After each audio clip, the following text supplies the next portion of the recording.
के संग बैठ के, संतों के संग बैठ के हरि नाम लीजिए।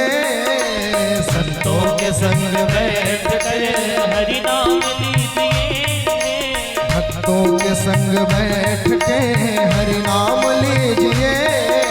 भक्तों के संग बैठ कर हरि नाम लीजिए। भक्तवत्सल भगवान की।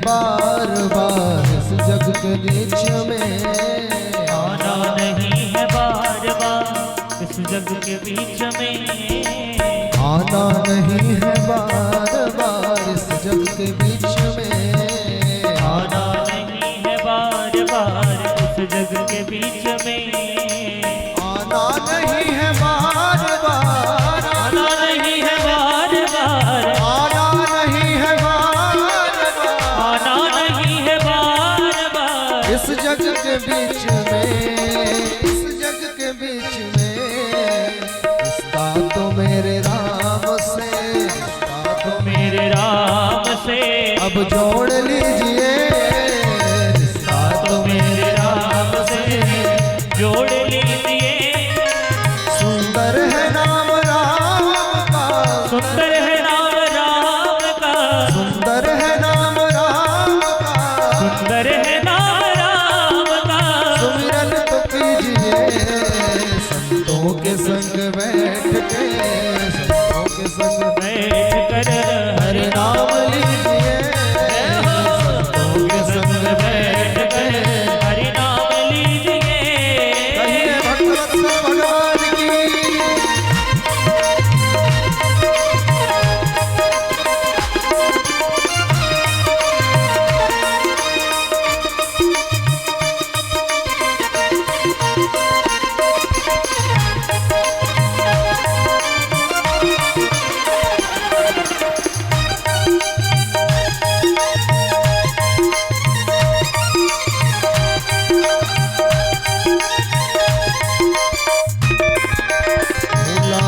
भगवान को पछताना पड़ेगा, भूला रहे भगवान को पछताना पड़ेगा। भूला रहे भगवान को पछताना पड़ेगा, भूला रहे भगवान को पछताना पड़ेगा।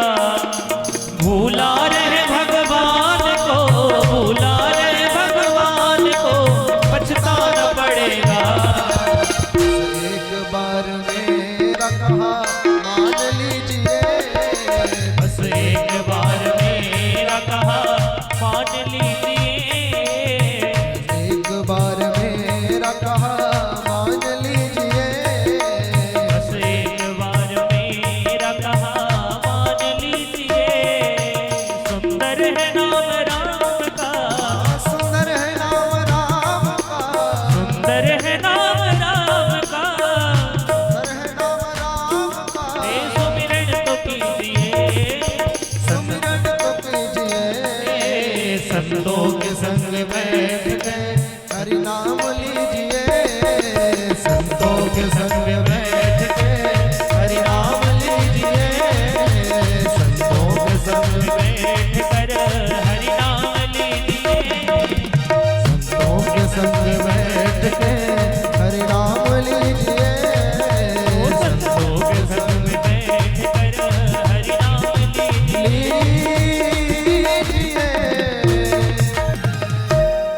बोलिए भक्तवत्सल भगवान की जय हो। एक बार जोर से कहिए राधे राधे। राधे राधे। श्री कपिल भगवान ने अपनी मैया को कहा, माँ अगर संसार के दुखों से निवृत्ति पाना है तो भगवान की शरण ग्रहण करिए। और भगवान की शरण तभी मिल सकती है जब संतों की संगति हमें प्राप्त होगी। बिना संतों के संग के, बिना भक्तों के संग के भगवान की शरणागति मिलने वाली नहीं है। बिना गुरु की शरणागति किए भगवान की शरणागति कभी नहीं मिल सकती। तो श्री कपिल भगवान ने सुंदर मैया को ज्ञानोपदेश दिया। आगे की कथा में महाराज मनु के वंश का वर्णन है। महाराज मनु की 3 कन्याएं हुई। मनोस्तु शतरूपायां तिस्रः कन्या सजग्निरे आकुति देवहूतिश प्रसूतेरिति विष्णुतः। महाराज मनु की 3 कन्याएं, आकुति, देवहूति और प्रसूति। तो देवहूति मैया का विवाह हुआ श्री कर्दम ऋषि के साथ। आकुति का विवाह रुचि प्रजापति के साथ हुआ और प्रसूति का विवाह दक्ष प्रजापति के साथ हुआ। दक्ष कौन है? बोले इसी दक्ष के यहाँ मैया सती का प्रादुर्भाव हुआ। मैया सती का विवाह जो है भगवान भोलेनाथ के साथ संपन्न हुआ। एक बार इस दक्ष को जो है प्रजापतियों का राजा बना दिया गया। और गोस्वामी जी लिखते हैं, नहीं जन्मा को अस जगमाही प्रतिभा पाई जाहि मद नाही। ये प्रतिष्ठा, ये मान, ये वैभव जिसके पास आता है उसको अभिमान हो ही जाता है, कितना भी प्रयास कर ले। तो महाराज दक्ष जो है जैसे ही ऊंचे पद को प्राप्त करता है। अच्छा, भंडारा 8 तारीख को है। बालकों को शांत करिए थोड़ा, इनको पीछे वालों। आज से ही भंडारे का जैसा माहौल बनाने लग गए। थोड़ा बच्चों को शांत करिए। और इधर बड़े वाले भी शांत रहे भैया। एक बार जोर से कहिए राधे राधे। और थोड़ा शांति बना करके रखिए। 2-4-10 मिनट और बैठिए, फिर आरती करें। तो जैसे ही दक्ष को प्रजापतियों का राजा बनाया गया, दक्ष के मन में अभिमान आ गया कि हमसे बड़ा अब इस संसार में कोई नहीं है, हम ही जो है महाराज हैं। उसने एक सुंदर यज्ञ किया, वाजपेय यज्ञ किया उसने। वाजपेय यज्ञ में सभी को आमंत्रित किया, सभी देवताओं को आमंत्रित किया। भगवान ब्रह्मा जी को, भगवान नारायण को, भगवान शिव को भी आमंत्रित किया। सभी देवता जैसे दक्ष महाराज ने यज्ञशाला में मंडप में प्रवेश किया, सभी लोग खड़े होकर के दक्ष का स्वागत करने लगे। भगवान ब्रह्मा, भगवान विष्णु और भगवान शिव खड़े नहीं हुए। दक्ष को लगने लगा कि ये तो हमारा दामाद है, ये कैसे नहीं खड़ा हुआ। उल्टा सीधा भगवान भोलेनाथ को कहने लग गया, गालियां बकने लग गया। भगवान भोलेनाथ तो परम वैष्णव है। उन्होंने सोचा कि इसे जो है मद हो गया है, अहंकार हो गया, इससे ज्यादा बातें करने लायक नहीं है। देखिए, अहंकारी पुरुषों से ज्यादा बातें करेंगे तो अपना ही नुकसान है। तो भगवान भोलेनाथ ने सोचा कि ये तो अहंकारी हो गया है, इसलिए इससे ज्यादा बातें करने लायक नहीं है। भगवान भोलेनाथ वहां से आ गए। अच्छा, कभी कभी होता है कि हम किसी को कुछ कह दें और वो कहने के बाद उत्तर नहीं मिले तो अंदर ही अंदर से और ज्यादा चिढ़ छूटती है कि भाई कह देता तो शांति मिल जाती, कहा नहीं तो ये और गड़बड़ है। तो भगवान भोलेनाथ ने कुछ नहीं कहा, चुपचाप वहां से उठे और चले आए। अब अंदर से अध्यक्ष जलने लग गया, कैसे शिव का अपमान किया जाए, कैसे इससे बदला लिया जाए। तो भगवान भोलेनाथ को अपमानित करने के लिए इसने दूसरा यज्ञ किया, जिसका नाम है बृहस्पति यज्ञ। सभी को आमंत्रित किया, सभी देवताओं को बुलाया। छोटे से छोटे देव जो उस बार छूट भी गए थे उन सभी देवताओं को पुनः आमंत्रित किया, लेकिन इस बार भगवान भोलेनाथ के लिए कोई भी आमंत्रण नहीं दिया। हमारा कोई प्रिय हो और हमारा प्रिय ही हमें आमंत्रित ना करे तो अगल बगल वाले बड़ा आनंद लेते हैं। तो भगवान भोलेनाथ के लिए आमंत्रण नहीं आया। तो देवता लोग अपने विमान को लेकर के कैलाश के ऊपर से जा रहे हैं। मैया सती ने पूछा, आज सवेरे से देवताओं का तांता लगा हुआ है। एक देवता का विमान रुकवा करके मैया ने पूछा, भैया आप लोग जा कहाँ रहे हो? उस देवता ने कहा, अच्छा देवी आपको नहीं पता? बोले नहीं पता। बोले आपके पिताजी ने यज्ञ किया है बहुत बड़ा। अच्छा, अच्छा हाँ, हमें तो पता है, मैया ने सोचा कि ऐसे कह देंगे तो हमारा नाम खराब हो जाएगा। अब देवताओं को तो पता ही है कि दक्ष ने भगवान शिव को आमंत्रित नहीं किया। तो श्री सती मैया भगवान भोलेनाथ के पास आकर के निवेदन करती हैं कि बाबा, हमें हमारे पिताजी के पास जाना है, आप हमें जाने की आज्ञा दो, आप भी साथ में चलो। भगवान भोलेनाथ ने कहा, देखो देवी, बिना बुलाए किसी के घर में जाना नहीं चाहिए, और अगर आप बिना बुलाए जाएंगे तो आपका अपमान के अतिरिक्त और कुछ मिलेगा नहीं। सती मैया कहती हैं, बाबा, पिता के घर में कैसा बुलाना, कैसा बुलुआ देखना, हमारे पिता ने इतना बड़ा यज्ञ किया है, देखो आप नहीं जाओ तो कम से कम हमें तो जाने दो। मैया जिद करने लगी, तब भगवान भोलेनाथ ने अपने कुछ गणों को भेज करके मैया को विदा कर दिया। इधर जैसे ही सती मैया आती हैं, दक्ष ने सती मैया को देखा तो मुख घुमा लिया। मां समझ गई इस दक्ष के विनाश का समय आ गया। आगे बढ़ी, मैया मिली, मैया ने सती मैया को हृदय से लगा लिया। सती मैया ने कहा, मां, मैं यज्ञशाला देख कर के आऊं? सती मैया यज्ञशाला देखने जैसे ही आती हैं, यज्ञशाला की स्थिति को देख करके दंग रह गई। पूरी यज्ञशाला में छोटे से छोटे देवताओं के लिए भी बैठने के लिए स्थान है, लेकिन इस अभिमानी दक्ष ने भगवान भोलेनाथ के लिए कोई स्थान नहीं छोड़ा। भगवान भोलेनाथ के अपमान को देख करके मैया सती अत्यंत क्रोधित हुई, अपने अंगुष्ठ से अग्नि ज्वाला को प्रकट किया और कहने लगी कि दक्ष, ये जो शरीर तेरे अंश से पैदा हुआ है, इस शरीर को मैं ज्यादा देर तक रख नहीं सकती।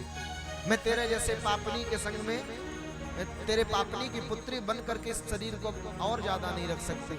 मैया ने अंगुष्ठ से अग्नि को प्रकट करके अपने शरीर को जला करके भस्म कर दिया।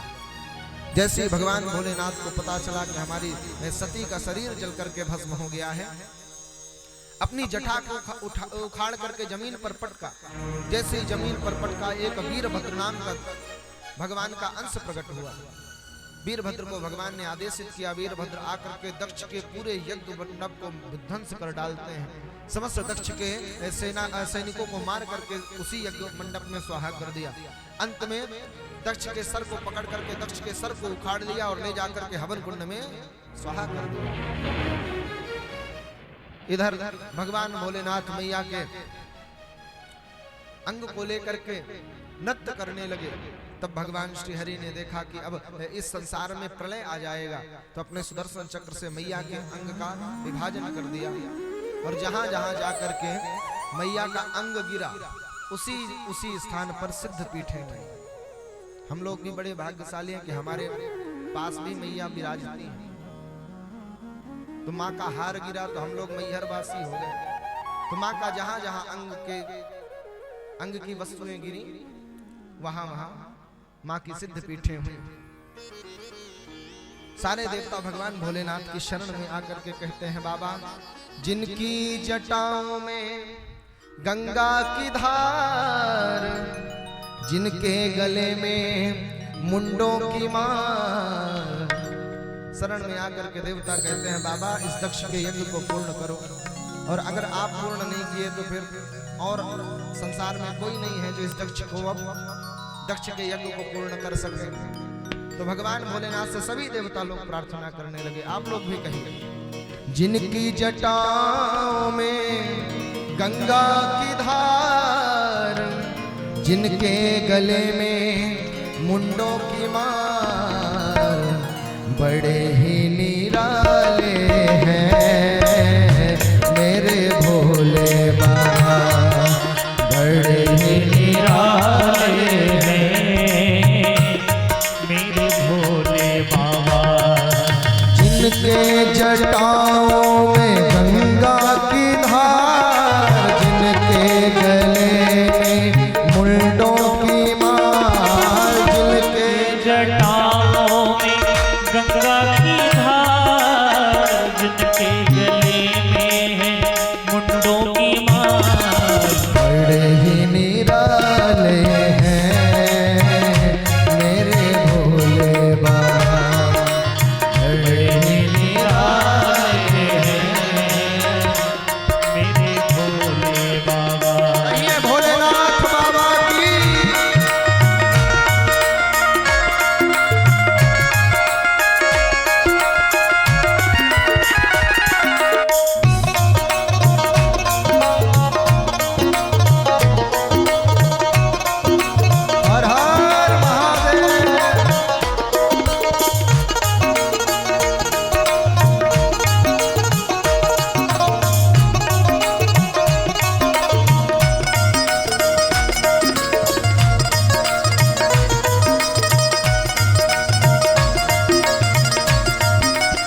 भर भर प्याले हैं मेरे भोले बाबा, बड़े निराले हैं मेरे भोले बाबा। जिनकी जटाओं में गंगा की धार, जिनके गले में मुंडों की माल, जिनकी जटाओं में गंगा की धार, जिनके गले में है मुंडों की माल, बड़े ही निराले हैं मेरे भोले बाबा, बड़े ही निराले हैं मेरे भोले कहिए भोलेनाथ बाबा की।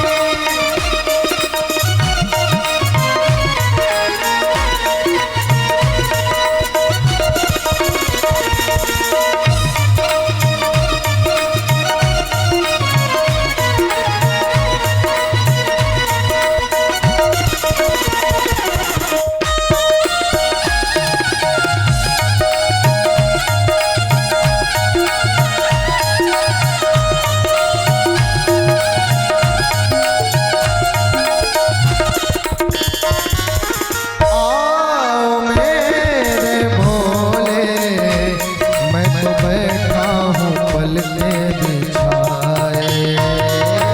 आओ मेरे भोले, मैं तो बैठा हूँ पलके बिछाए।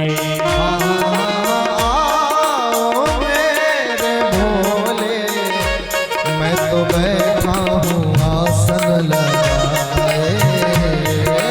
आओ मेरे भोले, मैं तो बैठा हूँ आसन लगाए। हाथों दरस त्रिपुरारी, मैं तो राहों में पलके बिछाए। दो दरस त्रिपुरारी, मैं तो राहों में पलके बिछाए। आ जाओ आप प्रभु, आ जाओ आप प्रभु, तेरी महिमा गाए हैं मेरे भोले बाबा, महिमा गाए हैं मेरे भोले बाबा। जिनकी जटाओं में गंगा की धार, जिनके गले में मुंडों की माल, जिनकी की जटाओं में गंगा की धार, जिनके गले में है मुंडों की माल, बड़े ही निराले हैं मेरे भोले बाबा, ये बड़े बड़े ही निराले हैं मेरे भोले बाबा, बड़े ही निराले हैं मेरे भोले बाबा, बड़े ही निराले हैं मेरे भोले बाबा, मेरे भोले बाबा। मेरे भोले बाबा, मेरे भोले बाबा।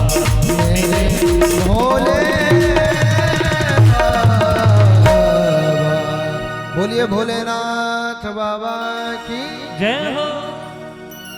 तो भगवान भोलेनाथ की जब सब देवताओं ने प्रार्थना की, भगवान नारायण ने कहा, तब भोलेनाथ भगवान ने दक्ष के जो है बकरे का सिर लगाया। बकरे का सिर क्यों लगाया? भोलेनाथ ने देखा कि ये बड़ा अभिमानी है, ये जो है हमेशा अभिमानी व्यक्ति बड़ा बक बक बक बक करता है। तो भगवान भोलेनाथ ने सोचा कि ये बक बक तो करता ही है, तो क्यों ना इसके बकरे का ही सर लगा दें, दिन भर चिल्लाता रहेगा। तो भगवान भोलेनाथ ने बकरे का सर लगाया और लगा करके जीवित किया, यज्ञ को संपूर्ण किया। अब जैसे ही दक्ष के ऊपर भगवान भोलेनाथ ने की, दक्ष भगवान भोलेनाथ के पास जाकर के बकरे की आवाज में बोलने लगा। अब कुछ निकले नहीं तो बम बम निकला, और जब बम बम बम बम करके देखे दक्ष बोलने लगा तो भगवान भोलेनाथ को हंसी आई तो सारे देवता सोचने लग गए कि भोलेनाथ जो है बम बम करने से प्रसन्न होंगे। तब से जो है सब लोग बम बम बम बम करने लग गए। ऐसे भोलेनाथ, तो श्री भोलेनाथ भगवान ने कृपा की। श्री ठाकुर जी महाराज के एक बड़े प्रिय भक्त हुए, श्री ध्रुव जी महाराज। महाराज मनु के दो पुत्र थे, प्रियव्रत और उत्तानपाद। ध्रुव जी महाराज की कथा को सूक्ष्म रूप में सुन लीजिए, फिर इसके बाद आरती करें, है ना। एक बार जोर से कहिए राधे राधे। भगवान के प्रिय भक्त श्री ध्रुव जी महाराज। महाराज उत्तानपाद की दो पत्नियां थी, एक सुरुचि और एक सुनीति। थोड़ा इनको समझो, सुरुचि और सुनीति। तो सुनीति मैया के गर्भ से ध्रुव जी महाराज का जन्म हुआ। प्रथम विवाह सुनीति मैया के साथ हुआ। एक बार महाराज कहीं भ्रमण करने गए तो वहां उन्हें सुरुचि पसंद आ गई, और जब पसंद आई तो विवाह कर लिया। विवाह करके जैसे महलों में लाया तो सुनीति मैया खड़ी थी। सुरुचि ने कहा कि देखो महाराज, अगर ये साथ में रहेगी तो हम तुम्हारे साथ नहीं रहेंगे। पत्नी प्रेम में पागल महाराज ने कहा कि ठीक है। गर्भवती सुनीति को घर से बाहर निकाल दिया, बाहर कुटिया बना करके मैया रहने लगी। लेकिन बालकों को बड़ा संस्कार दिया। जैसे ध्रुव जी महाराज का जन्म हुआ, खूब भगवान की कथाएं सुनाती, खूब भगवान के चरित्रों का गुणगान करते। 5 वर्ष के ध्रुव जी महाराज आज अपने सखाओं के संग खेल रहे थे। सखा ने ध्रुव जी महाराज से परिहास किया कि तेरे पिता का पता है क्या? तेरी मैया तो मांग भर के रखती है, तेरा पिता कौन है? ध्रुव जी महाराज रोते रोते आए, माँ हमारे पिता कौन है? सुनीति मैया ने कहा, लाला इस राज्य के जो महाराज हैं ना वो तेरे पिता हैं। अच्छा माँ, मैं अपने पिताजी के पास जा सकता हूँ? सुनीति मैया ने कहा, बिल्कुल जा सकते हो। ध्रुव जी महाराज मारे उत्साह के आए। इधर सुरुचि के एक पुत्र हुआ उत्तम। जब ध्रुव जी महाराज अपने पिता से मिलने के लिए आए तो उत्तम जो है महाराज उत्तानपाद की गोद में बैठा हुआ था। जैसे ध्रुव जी ने देखा कि हमारे पिताजी सिंहासन में बैठे हैं, महाराज का भी बात साल्य जगह। दौड़ करके ध्रुव जी महाराज आए और जैसे ही महाराज की गोद में बैठने लग गए, सुरुचि मैया ने हाथ पकड़ा और हाथ पकड़ करके जो है नीचे कर दिया। तुम्हारी हिम्मत कैसे हुई? महाराज की गोद में बैठने के लिए तुमको दोबारा जन्म लेना पड़ेगा। जाओ, अगर महाराज की गोद में बैठना चाहते हो तो वन में जाकर के तपस्या करो। तपस्या से जब भगवान प्रकट हो तो कहना, महाराज इस शरीर को नष्ट करके आप हमें दूसरा जन्म दे दो, और दूसरा जन्म दे करके हमें आप हमारी सुरुचि मैया के गर्भ में भेजो। तब जाकर के जो है तुम अपने पिता की गोद में बैठ सकते हो। देखिए अभिमान की चरम सीमा। सुनीति जो है अपने गर्भ को कितना श्रेष्ठ बता रही है। सुरुचि ने कहा कि जाकर के तपस्या करो। सुरुचि के गर्भ में आने के लिए तपस्या करना पड़ेगा। ध्रुव जी महाराज को बुरा लगा। रोते हुए ध्रुव जी महाराज सुनीति मैया के पास आए, माँ हमारी माँ ने आज हमको हमारे पिता की गोद में नहीं बैठने दिया, बड़ा कष्ट हो रहा है। सुनीति मैया ने कहा, तुम्हारी माँ ने कहा क्या है? ध्रुव जी महाराज ने कहा, माँ सुरुचि मैया ने कहा है कि अगर पिता की गोद में बैठना चाहते हो तो जाकर के वन में तपस्या करो। सुनीति मैया ने कहा, तुम्हारी माँ ने कहा वन में जाकर के तपस्या करना है। लाला तुम्हारी माँ ने तुम्हें आज्ञा दी है, अगर माँ की आज्ञा है तो तुम्हें वन में अवश्य जाना चाहिए और वन में जाकर के तुम तपस्या करो। देखिए भक्त की माँ भी कितनी दिव्य है। भगवान के जितने भी भगत हुए माँ का बड़ा श्रेय रहा है। श्री ध्रुव जी महाराज को मैया सुनीति कहती हैं, लाला अगर तुम्हारी माँ ने आदेश दिया है, अच्छा आजकल के होते तो क्या लठ लेकर के पहुंच जाती कि अच्छा कहा कैसे, सर फोड़ेंगे फिर बाद में तुमसे बात करेंगे। लेकिन सुनीति मैया कहती हैं, लाला अगर तेरी माँ ने तुझे आदेश दिया है जा वन में तपस्या कर। ध्रुव जी महाराज मैया को प्रणाम करते हैं, अपने राज्य को प्रणाम करके। ध्रुव जी महाराज 5 वर्ष के हैं, कुछ नहीं पता क्या होती है तपस्या, कैसे भगवान मिलेंगे, क्या होगा, कैसे कुछ नहीं पता, आ गए। लेकिन भगवान का वचन है, जो जीव मेरे तरफ 1 कदम आगे बढ़ाता है मैं उसकी तरफ 10 कदम आगे बढ़ा देता हूं। भगवान ने देखा कि हमारा भक्त ध्रुव हमें प्राप्त करने के लिए आ रहा है, लेकिन इसे तो कुछ पता ही नहीं है। भगवान ने ध्रुव जी पर कृपा की, श्री नारद जी महाराज को ध्रुव जी महाराज के पास भेजा। ध्रुव जी महाराज के पास नारद जी महाराज आए, बेटा कहां जा रहे हो? ध्रुव जी महाराज ने कहा, आप नारद जी हैं ना? अच्छा, तुम हमको कैसे पहचानते हो? हमारी माँ आपकी कथाएं सुनाती हैं। हमारी माँ ने कहा कि जिसके हाथ में वीणा हो, मुख में श्रीमन नारायण भगवान का नाम हो, दिव्य आभा हो, वो नारद जी हैं। चरणों में प्रणाम किया। आप नारद जी हैं ना? हमारी माँ ने बताया है कि अगर नारद जी का संग किसी को प्राप्त हो जाए, नारद जी की सन्निधि किसी को प्राप्त हो जाए, तो भगवान आने में विलंब नहीं लगाते। आप हमें बताओ भगवान कैसे मिलेंगे? लाला, भगवान इतने करुणा सागर नहीं कि 5 वर्ष के बालक पर कृपा करने के लिए दौड़े आएंगे। जाओ, तुम लौट जाओ। ये वन बड़ा खतरनाक है। इस वन में बड़े विशाल विशाल जानवर रहते हैं, क्या पता तुम्हें कोई अपना ग्रास बना ले। चरणों में गिर करके ध्रुव जी महाराज कहते हैं, गुरुदेव, मैंने हृदय से आपको गुरु मान लिया है। आप साधन बताइए। अगर भगवान का नाम जप करते करते मैं मर भी गया, किसी जीव ने मुझे अपना आहार भी बना लिया, तो कोई चिंता नहीं है। लेकिन हमारी माँ ने आदेश दिया है कि जाकर के वन में तपस्या करो, इसलिए हमें आप वापस जाने के लिए नहीं कहिए। श्री नारद जी महाराज प्रसन्न हो गए। प्रसन्न होकर के श्री ध्रुव जी महाराज को ओम नमो भगवते वासुदेवाय नाम का दिव्य मंत्र दिया। 12 अक्षर मंत्र प्रदान किया और मंत्र देकर के नारद जी महाराज ने कहा, लाला, अगर इस मंत्र का जब तुम पूरे निष्ठा से, पूरे विश्वास के साथ करोगे, मैं तुम्हें वचन देता हूं, भगवान आने में विलंब नहीं लगाएंगे। बंधुओं, भगवान ऐसे ही स्वभाव वाले हैं। भक्त को पुकारने में विलंब लग सकता है, लेकिन भगवान को आने में विलंब नहीं लगता।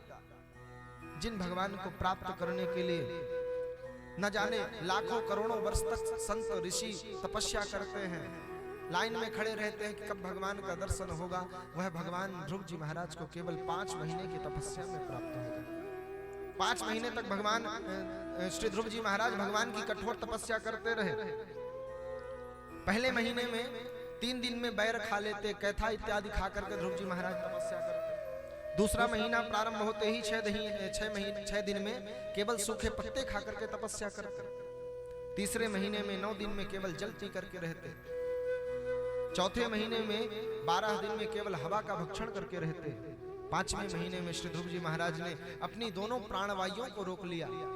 जैसे ही दोनों प्राणवायु रुकी, ध्रुव जी महाराज की तपस्या से पूरा त्रैलोक्य परेशान हो गया। सब भगवान की शरण में आए। नाथ, आपका भक्त कैसी तपस्या कर रहा है? आपके भक्त की तपस्या के प्रभाव से हमारी श्वासें अवरुद्ध हो गई हैं, हम सांस नहीं ले पा रहे। भगवान ने कहा, यह हमारे भक्त का स्वभाव है। अगर हमारा भक्त श्वास रोकता है तो पूरे ब्रह्मांड की श्वासें रुक जाती हैं। सभी देवता भगवान से प्रार्थना करते हैं, नाथ, आप जाकर के अपने भक्त पर कृपा करिए। अगर आप अपने भक्त पर कृपा नहीं करेंगे तो हम लोग तो मर जाएंगे। तड़पने लगा पूरा त्रैलोक्य। भगवान आए। ध्रुव जी महाराज नेत्र बंद करके भगवान की दिव्य अलौकिक छवि का दर्शन अपने हृदय में कर रहे हैं। श्री ठाकुर जी महाराज आकर के प्रकट हो गए, लेकिन ध्रुव जी महाराज तो आंतरिक हृदय में जो भगवान प्रकट है। बंधुओं, सबसे श्रेष्ठ पूजा है मानसी पूजा। ब्रज में ऐसे ऐसे संत हुए कि मन से ही भगवान की प्राप्ति कर ली, मन से पूजा करके। भगवान कहते हैं, अगर तुम्हारे पास वस्तु नहीं है, किसी प्रकार की सामग्री नहीं है, चिंता नहीं करो। पत्रम पुष्पम फलम तोयम, अगर ये भी नहीं है तो मन से आप हमारी आराधना करो। मन से अगर तुम हमारी पूजा करोगे तो हम तुम्हें प्राप्त हो जाएंगे। एक सेठ था, बड़ा कंजूस। एक सेठ बड़ा कंजूस था। संतों को एक बार प्रणाम करने के लिए गया। प्रणाम करने लगा, महाराज कोई ऐसा उपाय बताओ कि भगवान बिना किसी सामग्री के मिल जाए। भगवान कहते हैं कि हम पत्रम पुष्पम फलम तोयम, लेकिन हमें लगता है कि ये भी नहीं लगे और भगवान मिल भी जाए हमें। बोले, अच्छा, भगवान को प्राप्त करने की श्रद्धा है? बोले, हाँ, श्रद्धा तो है। श्रेष्ठ सेठ से संत कहते हैं कि देखो सेठ जी, भगवान ज्यादा सामग्रियों के भूखे नहीं हैं, भगवान प्रेम के भूखे हैं। प्रेम से भगवान को तुम मन से अर्पण किया करो ना, सामग्री नहीं लगेगी। बोले, अच्छा, मन से कैसे करें? बोले, मन से अपने नेत्र को बंद करो। नेत्र बंद करके भाव करो कि आज सवेरे सवेरे हम जो है यमुना का स्नान कर रहे हैं। यमुना स्नान करके जैसे ही बाहर निकले, सुंदर वस्त्रों को, स्वच्छ वस्त्रों का धारण किया। अपने ठाकुर को जो है, अपने ठाकुर के लिए यमुना जल भर करके लाए और यमुना जल से ठाकुर का स्नान करा रहे हैं। ठाकुर को सुंदर श्रृंगार कर रहे हैं, ठाकुर को सुंदर तिलक धारण करा रहे हैं। और अंत में श्री ठाकुर जी का जब श्रृंगार इत्यादि हो जाए तो मन से ही भाव करना कि ठाकुर जी के लिए सुंदर घी की बत्ती जला रहे हैं, सुंदर नैवेद्य भगवान को अर्पित कर रहे हैं, ऐसे ही करना। बोले अच्छा फिर क्या करना? बोले सायंकाल हो जाए तो ठाकुर जी को मन से ही दूध का भोग लगाना, मिश्री इत्यादि डाल करके, और अंत में ठाकुर जी को मन से ही सुला देना। अच्छा ठाकुर जी लाना नहीं पड़ेगा? नहीं नहीं कुछ नहीं करना है, मन से ही करो। बोले हाँ ये सही उपाय है, एक फूटी कौड़ी लगे नहीं महाराज, बस यही हमको चाहिए। सेठ जी को गुरु संत ने कहा ठीक है ऐसे ही पूजा करो। अब सेठ जी ने नित्य नियम बना लिया। देखिए नियम का बड़ा प्रभाव है। अगर किसी एक चीज का नियम बन जाए भगवान के लिए, और वो नियम अगर हम 12 वर्षों तक करते रह जाएं, तो एक न एक दिन भगवान हमें दर्शन देने के लिए जरूर आते हैं। सेठ जो है रोज सवेरे उठता, अब ठंडी में उठ गया, ठंडी में लगा कि भाई अब ठंडी है ज्यादा, हम तो ऐसे नहीं नहाएंगे, तो मन नेत्र बंद किया, मन में भाव किया कि यमुना स्नान कर रहे हैं। स्नान करके भगवान के लिए जल लाया, जल ला करके भगवान को नहलाया धुलाया, श्रृंगार इत्यादि किया। ऐसे नियम चलता रहेगा।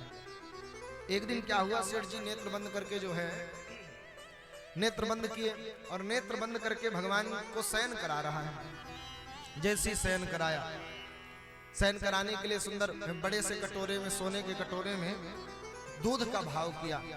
दूध का, अब रोज सेठ जी का नियम था कि 2 चम्मच जो है चीनी डालता था, और आज सेठ इतना भाव में चला गया कि सेठ ने जल्दी जल्दी चीनी के कई बार चीनी को चम्मच से डाल दिया मन में। अरे राम राम राम, हमने तो 6 चम्मच चीनी डाल दी। अब जैसे 6 चम्मच का ज्यादा मीठा हो गया, हमने फालतू ही 4 चम्मच बर्बाद कर दिया। सोचा कि यही 4 चम्मच कल काम आ जाएंगे, अब कंजूस तो था ही। सेठ चम्मच डाल करके निकालने लग गया उस चीनी को मन से ही, वास्तविक में नहीं, मन से ही निकाल रहा है। मन से ही ज्यादा हुई, मन से ही निकाल रहा है कि निकाल करके रख दे, कल के लिए काम आएगी। भगवान प्रकट होकर के सेठ, ए सेठ तेरा क्या बिगड़ रहा है रे? तूने कौन सा अपना? महाराज हाथ नहीं पकड़ो, हाथ छोड़ो जल्दी से, ये देखो भूल जाएगी फिर कोई मतलब नहीं निकलेगा। अरे सेठ ये कौन सी तेरे जेब की लग रही है, तेरे मन का है, जान ले इसमें। बोले महाराज हम तो मन भी ज्यादा नहीं खर्चा करेंगे। भगवान प्रकट होकर के सेठ से प्रसन्न हो गए कि वाह सेठ तुमने जो सेवा की है, हम धन्य हो गए तुम्हारे जैसे भक्त पा करके। सेठ नेत्र खोल करके देखता कि वाह साक्षात परब्रह्म परमात्मा खड़े हुए हैं, चरणों में गिर गया। भगवान कहते हैं सेठ जी तुमने बड़ी सुंदर पूजा की हमारी। बंधुओं जब मन से पूजा करें तो अपने शरीर का भी हमें ध्यान नहीं रहे। एक बार अकबर जो है श्री हरिदास जी महाराज के पास, हरिदास जी का बड़ा नाम सुना। हरिदास जी भी ऐसे ही मानसी सेवा में जाते थे। एक बार श्री हरिदास जी महाराज से मिलने के लिए अकबर आया। अकबर को जो है दुबई से किसी ने इत्र भिजवाया था अकबर के लिए। अकबर ने सोचा इस इत्र को लेकर के जाएंगे, हरिदास जी महाराज को देंगे, और हरिदास जी महाराज को जब देंगे तो हरिदास जी प्रसन्न हो जाएंगे। लेकर के गए, जैसे ही निधि वन में प्रवेश किया, निधि वन में बताया कि श्री हरिदास जी महाराज तो यमुना के किनारे बैठे हुए हैं। दौड़ा दौड़ा सेठ गया, यमुना के किनारे खड़ा हो गया, इत्र को अर्पित किया। इधर हरिदास जी महाराज मानसी सेवा में बैठे हुए, मन से भाव करते थे। मन से श्री हरिदास जी महाराज भगवान के साथ अंग संग रहने का, अंग संग रहते थे। श्री हरिदास जी महाराज को अकबर ने इत्र भेंट किया। भाव करते करते श्री हरिदास जी महाराज ने उस इत्र की शीशी को उठाया, पास में रखी थी। मन से ही उस इत्र की शीशी को उठा करके ढक्कन खोल करके श्री हरिदास जी महाराज ने वहीं पर गिरा दिया। अकबर को बड़ा क्रोध आया कि बताओ इतना महंगा इत्र दुबई से आया था, और ये बाबा जी को हमने क्या दे दिया, इसने तो पूरा इत्र खराब कर दिया, यमुना की रेत में डाल दी इत्र को। अकबर को क्रोध आ गया, बताओ अब कहे क्या, इतने सारे भक्त बैठे हैं, भक्त समुदाय बैठा है, कुछ कह दिया तो गड़बड़ हो जाएगा। अकबर बड़ा दुखी होकर के आया कि इनके पास तो आना ही बेकार है, ये तो पागल बाबा है। अब इधर तानसेन ने कहा कि महाराज बिहारी जी का दर्शन करो, बिहारी जी का एक बार दर्शन करो, फिर इसके बाद दिल्ली चलें। तानसेन के बार बार कहने पर अकबर बिहारी जी का दर्शन करने के लिए, जैसे ही अकबर भगवान बिहारी जी के मंदिर में प्रवेश करता है बंधुओं, अकबर ने देखा कि जिस इत्र को हम श्री हरिदास जी महाराज को देकर के आए थे, उसी इत्र की सुगंध पूरे मंदिर में छाई हुई है। अद्भुत आश्चर्य, दौड़ करके आया, श्री हरिदास जी महाराज के चरणों में गिर गया। ये कैसा अद्भुत है, ये कैसी अद्भुत लीला है प्रभु। जिस इत्र को आपने यमुना के किनारे फेंका, वह 2 किलोमीटर दूर जाकर के सुगंधी कैसे फैला रही है। हरिदास जी महाराज ने कहा, अकबर तुम इस भाव को नहीं समझोगे। हम मन से श्री ठाकुर जी महाराज के साथ होली खेल रहे थे। होली खेलते खेलते श्री हरिदास जी महाराज श्री किशोरी जी के उपासक हैं। हरिदास जी महाराज ने देखा कि हमारे ठाकुर जी रंग लेकर के आए और किशोरी जी के ऊपर खूब गुलाल डालने लग गए। अब किशोरी जी के पास कुछ था नहीं, तो हमने जो है किशोरी जी की तरफ से ये इत्र ही फेंक दिया और इस इत्र को, ये इत्र जो है बिहारी जी के ऊपर जाकर के लग गया। ऐसा मन का भाव। तो श्री ध्रुव जी महाराज हृदय में ठाकुर जी को बिठा करके श्री ठाकुर जी महाराज का ध्यान कर रहे हैं। भगवान बाहर खड़े हैं। भगवान सोच रहे हैं कि बताओ इतनी देर हो गई, कर हमारे लिए तपस्या रहा है, नेत्र खोल नहीं रहा। तो भगवान ने कहा कुछ तो लीला करना पड़ेगा। भगवान ने श्री ध्रुव जी महाराज के हृदय से अपनी छवि को ही गायब कर दिया। अब जैसे ही छवि को गायब किया, उसी प्रकार ध्रुव जी तड़पे जैसे मछली को कोई जल से बाहर निकाल दे, तड़प करके जैसे ही नेत्रों को खोला, साक्षात परब्रह्म परमात्मा श्री ध्रुव जी महाराज के सामने चरणों में गिर करके ध्रुव जी महाराज भगवान के प्रार्थना करने लगे। अब दोनों हाथ जोड़े हुए हैं, चरणों में सिर है, लेकिन कुछ आता नहीं है। 5 वर्ष के बालक है। भगवान ने अपने 5 जन्म शंख को श्री ध्रुव जी महाराज के कपोलों में स्पर्श करवाया और जैसे ही कपोलों में स्पर्श करवाया, श्री ध्रुव जैसे भगवान ने ब्रह्मा जी को ज्ञान प्रदान किया, वैसे ध्रुव जी महाराज भी परम ज्ञानी हो गए। भगवान की स्तुति करने लगे। ज्योन्तः प्रविश्य मम वाचमिमां प्रसुप्तां संजीवयत्यखिल शक्तिधरः स्वधाम्ना अन्याश हस्तचरण श्रवण त्वगादि प्राणा नमो भगवते पुरुषाय तुभ्यं। नाथ, आपने हम जैसे मूक को भी वाचाल बना दिया। हम जैसे कुटिलों पर भी आपने कृपा की। नाथ, आप परम करुणा सागर हैं। संसार में जीव धन के लिए, संपत्ति के लिए, वैभव के लिए परेशान रहता है, लेकिन जिसने आपका दर्शन प्राप्त कर लिया, उसे फिर संसार में क्या चाहिए। नाथ, मैं सच कहूं, मैं इस संसार की संपत्ति को मांगने के लिए आपके पास आया था, लेकिन पता नहीं था कि आपका ऐसा अद्भुत सौंदर्य है। नाथ, अब आपकी भक्ति के अतिरिक्त कुछ नहीं चाहिए। भगवान ने कहा, ध्रुव जी, हम इनकार उसी को करते हैं जो बार बार मांगता है, लेकिन जो जीव हमसे कुछ नहीं मांगता उसको हम सब कुछ दे देते हैं। सुदामा जी ने भगवान से क्या मांगा? सुदामा जी को तो जो भगवान ने दिया वो भी मना कर रहे थे कि हमें नहीं चाहिए, लेकिन भगवान जबरदस्ती देते हैं। भगवान जबरदस्ती करुणा करते हैं। ऐसे करुणा सागर भगवान। ये संसार में आप मांगते मांगते थकोगे, तब जाकर के मिलेगा कि नहीं मिलेगा इसकी कोई गारंटी नहीं। ध्रुव जी मना कर रहे हैं, नाथ नहीं चाहिए हमें, लेकिन भगवान कह रहे हैं, ध्रुव अब तुम हमारी शरण में आए हो, 36,000 वर्षों तक इस पृथ्वी पर राज्य करो और अंत में तुम हमारी शरण में आ जाओगे। ध्रुव जी महाराज भगवान की सुंदर स्तुति करके प्रणाम करके आते हैं। आकर के जैसे ही देखिए, जब तक भगवान रुष्ट रहते हैं तो संसार वाले भी भाव नहीं देते, लेकिन जिसके ऊपर भगवान की कृपा हो जाती है, जा पर कृपा राम की होई, ता पर कृपा करें सब कोई। ध्रुव जी महाराज के ऊपर श्री ठाकुर जी महाराज की कृपा हो गई। तो आज ध्रुव जी महाराज का स्वागत करने के लिए वही मैया खड़ी हुई है जिस मैया ने हाथ पकड़ करके नीचे उठाया था, हृदय से लगाया। सुरुचि माँ ने, बेटा हमसे बहुत बड़ी गलती हो गई। ध्रुव जी महाराज ने सबसे पहले सुरुचि को प्रणाम किया। भगवान के भक्त का भाव क्या है? किसी के अंदर दोष का दर्शन नहीं करता। ये तो सब प्रभु की मर्जी है, जो करवाते हैं भगवान करवाते हैं, ये भाव रखता है।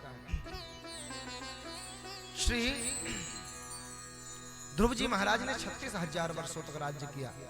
इसी बीच में उनके भाई उत्तम को जो है यक्षों ने मार दिया, और जब यक्षों ने मारा ध्रुव जी को बड़ा क्रोध आया। ध्रुव जी यक्षों से युद्ध करने के लिए आए। श्री मनु महाराज प्रकट होकर के समझाते हैं, 36,000 वर्ष तक राज्य करने के बाद एक काली काली स्त्री ध्रुव जी महाराज के सामने प्रकट हुई। ध्रुव जी महाराज ने कहा, देवी तुम कौन हो? ध्रुव जी महाराज से वो देवी कहती है, महाराज मैं मृत्यु हूं। बोले अच्छा, तो हम क्या करें, तुम मृत्यु हो तो? बोले महाराज करो ये कि जो इस संसार में आता है उसको हमसे विवाह करना पड़ता है।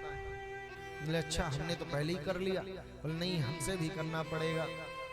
तभी ध्रुव जी महाराज ने देखा कि भगवान ने ध्रुव जी के लिए विमान की व्यवस्था की है, विमान भेजा है। तो ध्रुव जी ने कहा कि ठीक है देवी, चलो हम वरमाला पहनाते हैं, तुम अपने मस्तक को तो नीचे करो। जैसे मृत्यु ने अपने सर को नीचे किया, ध्रुव जी महाराज ने मृत्यु के सर पर पैर रखा और पैर रख करके श्री ठाकुर जी महाराज के द्वारा भेजे गए विमान पर सशरीर विराजमान हो गए। जैसे ध्रुव जी महाराज चल करके वैकुंठ को जाने लग गए, तभी स्मरण आया कि अरे हमारी मैया तो नीचे ही रह गई। तो ध्रुव जी महाराज को भगवान के पार्षदों ने कहा, देखो ध्रुव जी आगे एक विमान जा रहा है, उस विमान पर आपकी मां विराजमान है। ध्रुव जी महाराज प्रसन्न हो गए। सुखदेव जी कहते हैं, राजन जो जीव भगवान के शरणागत होता है, जिस कुल में भगवान के भक्त का जन्म हो जाता है, उस कुल की 1-2 पीढ़ियां नहीं 21 पीढ़ियां तर जाती हैं। 14 पीढ़ियां जो है जिस कुल में जन्म लेता है, और 7 पीढ़ियां जो है ननिहाल पक्ष की भी तर जाती हैं। ये भगवान के भक्त का प्रभाव। इसलिए अपने बालकों को कुछ बनाइए चाहे नहीं बनाइए, लेकिन भगवान का भगत जरूर बनाइए। कम से कम भगवान का भगत बनने के बाद पानी तो देगा। ध्रुव जी महाराज ने अपनी मैया को क्या दे दिया? वैकुंठ लोक प्रदान कर दिया। सबसे दुर्लभ अगर कुछ है तो वैकुंठ, उस वैकुंठ दुर्लभ वैकुंठ लोक का दर्शन जो है, सानिध्य जो है अपनी मैया को ध्रुव जी महाराज की भक्ति से प्राप्त हो गया। ये कहें तो ध्रुव जी की कृपा नहीं है इसे, मैया सुनीति के संस्कार नहीं होते। मैया सुनीति ने कहा नहीं होता कि तुम्हारी माँ सुरुचि ने कहा है तो तुम जाकर के तपस्या करो, तो ध्रुव जी महाराज तो लड़ने पहुंच जाते डंडा लेकर के। लेकिन सुनीति मैया ने कहा था कि भगवान की तपस्या करो, तुम्हारी माँ ने अगर आदेश दिया है तो तुम जाकर के तपस्या करो। तो श्री ध्रुव जी महाराज को मैया की ही कृपा से भगवान मिले, और भगवान की कृपा से ध्रुव जी और माँ दोनों को भगवान ने वैकुंठ लोक प्रदान किया। ध्रुव जी के लिए तो अलग से लोग भगवान ने ध्रुव लोक के नाम से बनाया। ध्रुव तारा दिखता है ना आकाश में, ऐसे जो भगवान का भक्त बनता है वो आकाश में भी चमकता रहता है। इसलिए भगवान का भक्त बनिए। भक्त वत्सल भगवान की जय हो। आगे बढ़े कि विश्राम लें? सब लोग कह रहे हैं भोजन भी करना है अभी। एक बार जोर से कहिए राधे राधे। आइए श्री ठाकुर जी महाराज के चरणों में प्रार्थना करते हुए आज की कथा को श्री ठाकुर जी महाराज के चरणों में समर्पित करते हैं। बोले भक्त वत्सल भगवान की जय हो। एक अर्ज मेरी सुन लो, दिलदार है कन्हैया। एक अर्ज मेरी सुन लो, दिलदार है कन्हैया। और कहिए हे नाथ कर दो अधम की नैया, कर दो अधम की नैया। उस पार है कन्हैया, कर दो अधम की नैया। उस पार है कन्हैया। एक अर्ज मेरी सुन लो, दिलदार है कन्हैया।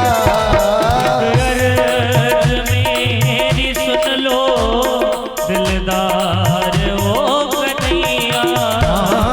एक अर्ज मेरी सुन लो, दिलदार है कन्हैया।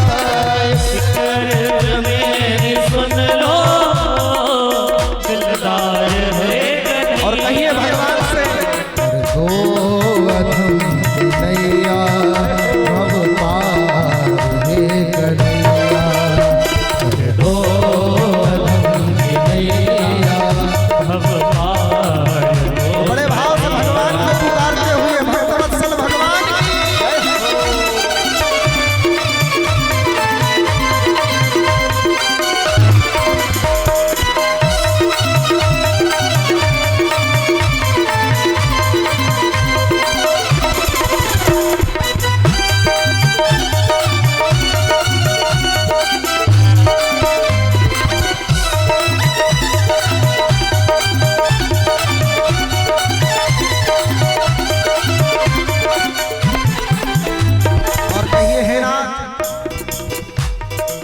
अच्छा हूँ या बुरा हूँ परदास हूँ तुम्हारा।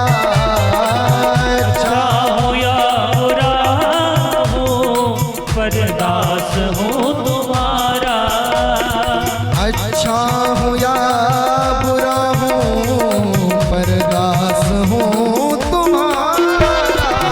अच्छा हूँ या बुरा हूँ परदास हूँ तुम्हारा। जीवन का मेरे तुम पर, जीवन का मेरे तुम पर है भार हे कन्हैया। जीवन का मेरे तुम पर है भार हे कन्हैया। अर्ज मेरी सुन लो दिलदार हे कन्हैया। अर्ज मेरी सुन लो दिलदार हे कन्हैया। भक्तवत्सल भगवान की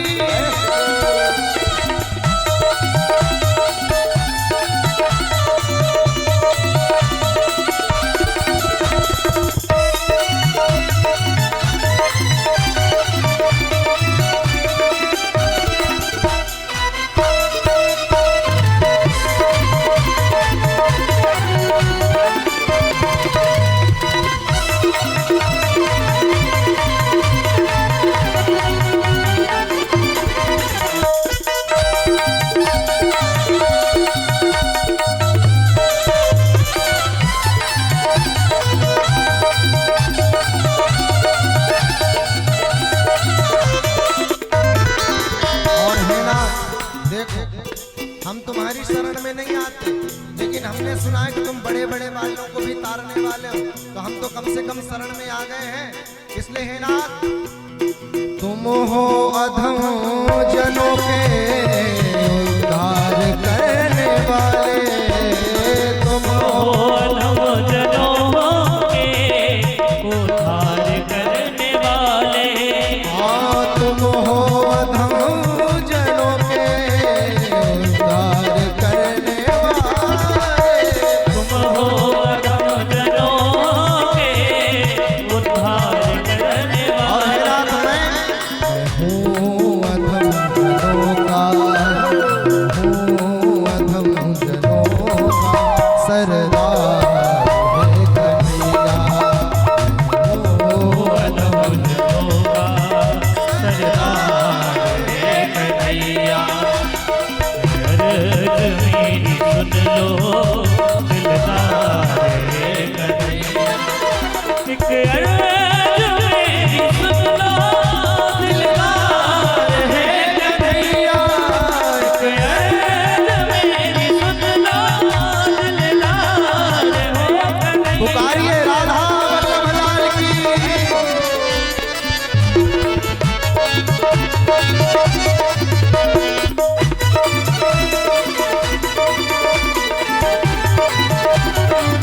हरि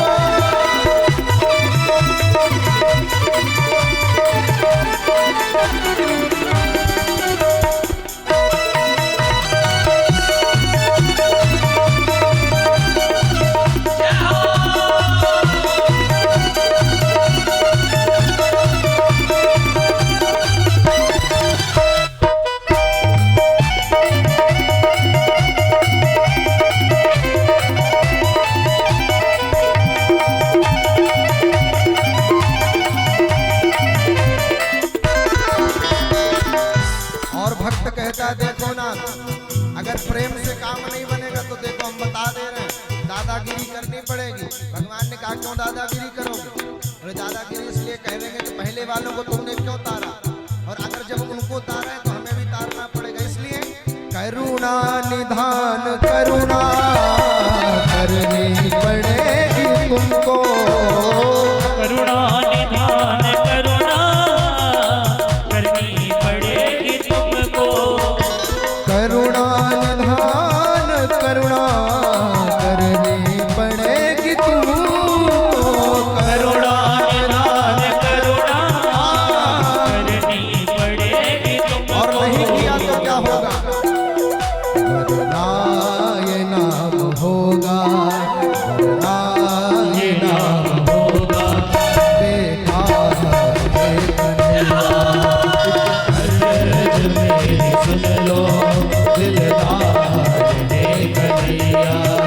एक अर्ज मेरी सुन लो दिलदार है कन्हैया। एक अर्ज मेरी सुन लो दिलदार है कन्हैया। एक अर्ज मेरी सुन लो दिलदार है कन्हैया।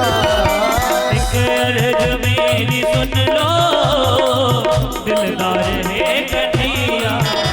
कर दो गम की नैया, कर दो गम की नैया, हम पार है कन्हैया। एक अर्ज मेरी सुन लो दिलदार है कन्हैया।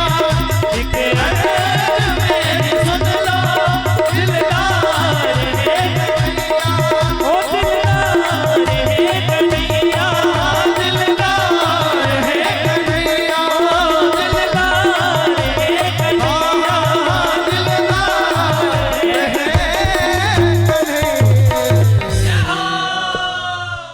बोलिए भक्त वत्सल भगवान की जय हो, श्री राधा वल्लभ लाल की जय। एक बार जोर से कहिए राधे राधे राधे राधे रटो चले आएंगे बिहारी। अच्छा मोहित भैया एक और भजन सुनाइए आरती के बाद। कल हमारे लाला का जो है प्रागट उत्सव मनेगा, तो सभी लोग जो है पीला पीला पहन करके आइएगा और आनंद पूर्वक श्री ठाकुर जी महाराज का जन्मोत्सव सभी लोग मिल करके मनाएंगे। आज के मुख्य यजमान रुद्राभिषेक के श्री नरेंद्र तिवारी जी, श्रीमती गिरिजा तिवारी जी, दिनेश तिवारी जी एवं श्रीमती सुधा तिवारी जी, राजन तिवारी जी एवं श्रीमती आराधना तिवारी जी, श्रवण द्विवेदी जी एवं श्रीमती ज्योति द्विवेदी जी, पवन तिवारी जी एवं श्रीमती स्वाति तिवारी जी, ये रुद्राभिषेक के यजमान थे। आरती के यजमान जो हैं श्री उमेश तिवारी जी, श्री मिथिला प्रसाद द्विवेदी जी, श्री रामानुज तिवारी जी, श्री मुन्ना लाल तिवारी जी, श्री अंबुज तिवारी जी, ये सभी लोग आगे आकर के श्रीमद् भागवत महापुराण की पावन मंगलमयी आरती करें। और कल थोड़ा जल्दी आइए, आज कथा जो है 1 घंटे डिले हुई है ना, तो कल थोड़ा हाँ 1 बजे आप लोग आइए और श्री ठाकुर जी महाराज की कथा को जो है जिससे सुन भी लें और ज्यादा नुकसान भी नहीं हो। एक बार प्रेम से बोलिए राधे राधे भक्त वत्सल भगवान की हरि ओम। जले ज्वाला स्थले ज्वाला, ज्वाला पर्वतमस्तके, त्रैलोक्यव्यापिनी ज्वाला, ज्वाला देवी नमोस्तुते। हरि ओम। चंद्रमा मनसो जातश्चक्षोः सूर्यो जायत, श्रोत्राद्वायुः प्राणस्य मुखादग्निरजायत। बांके बिहारी तेरे आरती गाऊं, आरती गाऊं प्यारे तुमको मनाऊं।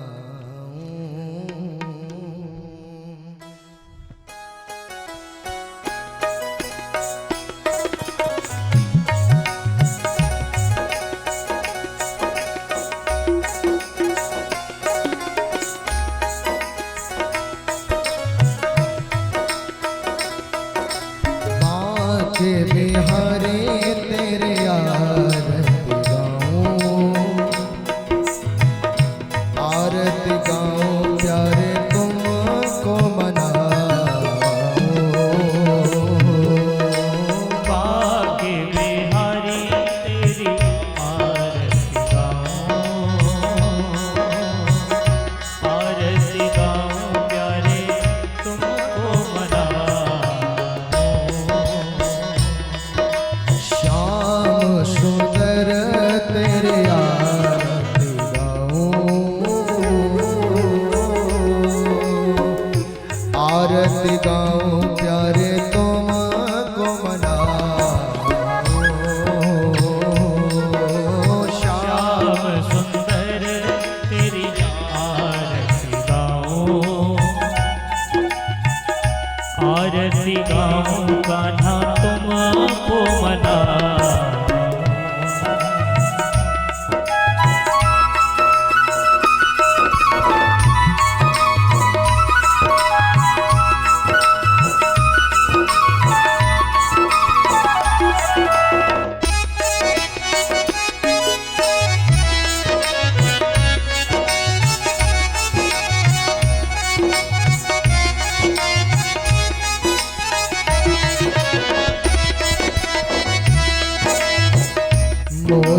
मुकुट प्यारे शीश पे सोहे, प्यारी बंसे मेरो मन मोहे।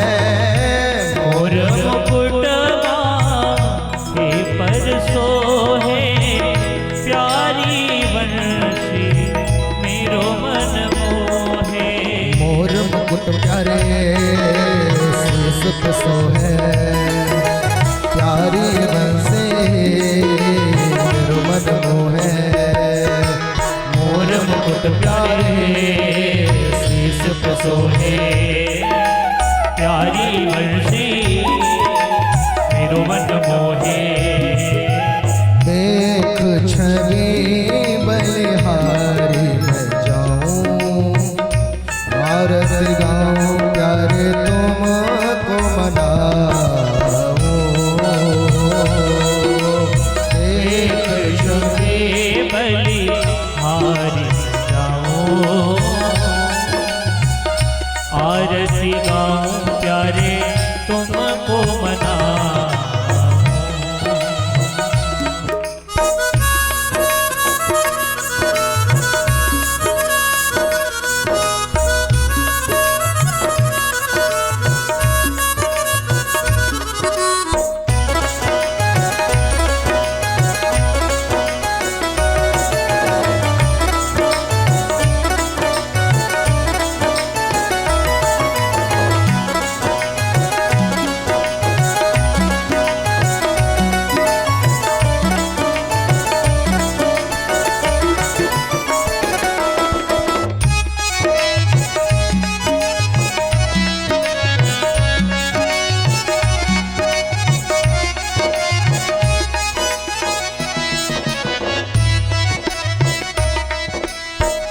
चरणों से निकली गंगा प्यारी, जिसने सारी दुनिया तारे।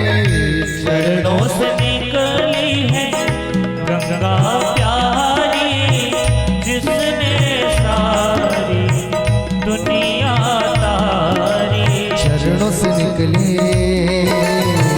गंगा प्यारी, जिसने सारी दुनिया तारी। चरणों से निकली गंगा प्यारी, जिसने सारी दुनिया तारी। उन चरणों का मैं दर्शन पाऊं, आरती गाऊं प्यारे आपको रिझाऊं। बिहारी तेरी आरती गाऊं, आरती गाऊं कान्हा तुमको मनाऊं।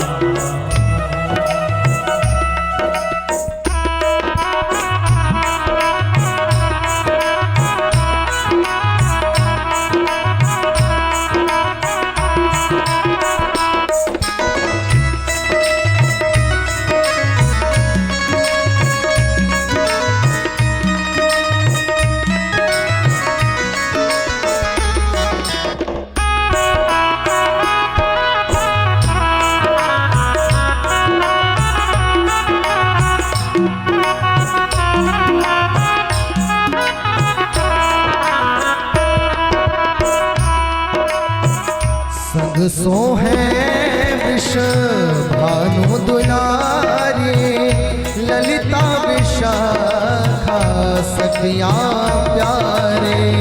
संग सो है वृष भानु कुमारी, ललिता विशाखा सखिया प्यारी। संग सो है वृष भानु दुलारी, ललिता विशाखा सखिया प्यारी। संग सोहे वृष भानु दुलारी, ललिता विशाखा सखिया प्यारी। संग सो है वृष भानु दुलारी, ललिता विशाखा सखिया प्यारी। संग सोहे वृष भानु दुलारी ललिता विशाखा सखियां प्यारी रूप सुधा के दर्शन पाऊं आरती गाऊं प्यारे आपको मनाऊं बाके बिहारी तेरी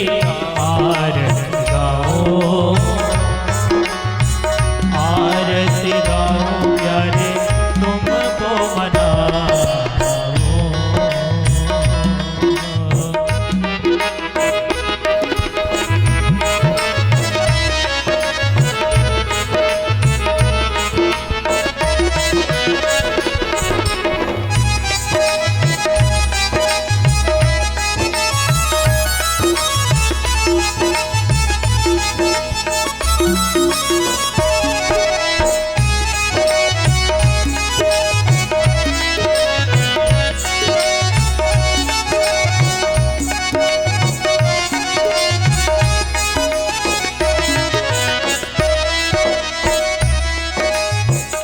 दास अनाथ के नाथ आप हो सुख दुख जीवन प्यारे साथ आप हो दास अनाथ नाथ आप हो सुख दुख जीवन साथ आप हो दास अनाथ के नाथ आप हो सुख दुख जीवन प्यारे साथ आप हो दास अनाथ के साथ आप हो सुख दुख जीवन प्यारे साथ आप हो हरे चरणन में शीस झुकाऊं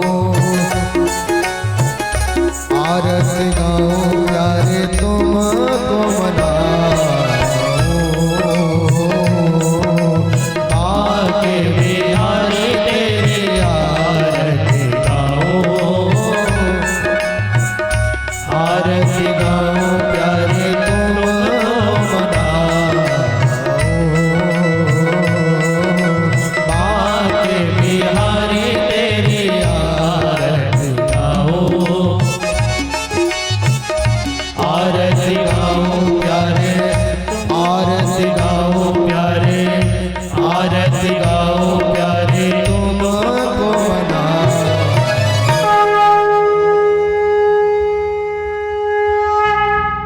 कर्पूर गौरम करुणावतारम सुरावतारम भुजगेन्द्रहारम देवं भवानी मंदारमाला कुलिकालकाय कपालमाला तुलसीधराय नित्यंबराय चंद्रंबराय नमः शिवाय नमः शिवाय खटवंशी वाले बोल के राजा मेरी अखियां तरस रही अब तो आजा खटवंशी वाले बोल के राजा मेरी अखियां तरस रही अब तो आजा खटवंशी वाले बोल के राजा मेरी अखियां तरस रही अब तो आजा खटवंशी वाले बोल के राजा मेरी अखियां तरस रही अब तो हे अजरद लाल तरस रहे हे अजरद लाल वो तरस रहे नैना बरस रहे नैना तरस रहे नैना बरस रहे तरस रहे नैना बरस रहे नैना तरस रहे नैना बरस हे खटवंशी वाले बोल के राजा मेरी अखियां तरस रही अब तो आजा हे मेरी अखियां तरस रही अब तो आजा मेरी अखियां तरस रही अब तो आजा हर हर दिक्यं समर्पयामि जलेन शीतले कर्णैः पुष्पैः देवाः विभ्रमारोग्यार्थे